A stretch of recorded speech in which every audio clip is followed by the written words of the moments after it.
My name is Alex Bailey, and I am presenting on the Americans with Disabilities Act standards for accessible design, and specifically on those standards' impact on the accessible route through commercial parking lots, from transit stop to business entrance.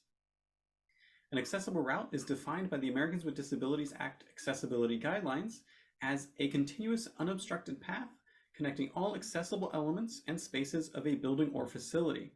In the context of parking lots, it is required that there is an accessible route from the public sidewalk to the business entrance. Typically, this takes the form of a sidewalk. However, there is an exemption that allows businesses to use the vehicular way of the parking lot as the accessible route in some cases. The primary evaluation question is, are the ADA standards sufficient to provide safe, efficient routes between transit and storefronts? To help answer this, two sub-questions were also asked. Do commercial parking lots include accessible routes? And are those accessible routes efficient when compared to desire lines?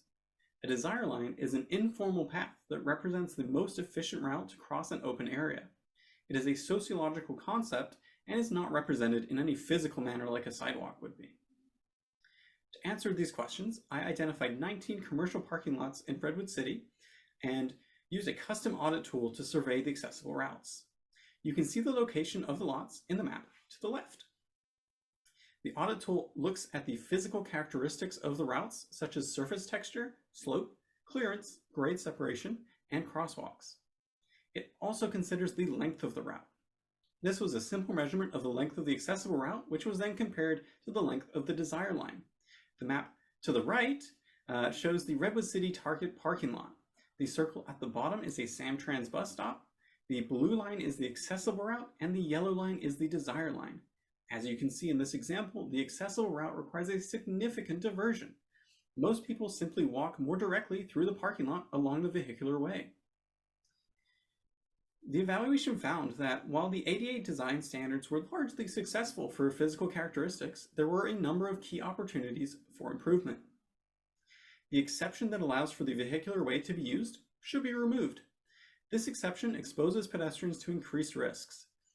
The National Safety Council found that over 2/3 of drivers were distracted when driving in parking lots.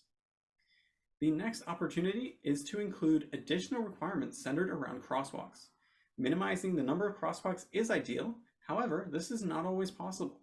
So these requirements should also require pedestrian safety features to be installed at each crosswalk, things like tactile plates or signs. Finally, there should be guidance that encourages the accessible route to be as close as possible to the desire line. This could follow the format of the accessible parking space requirements, which have similar location-based guidelines. Thank you for listening.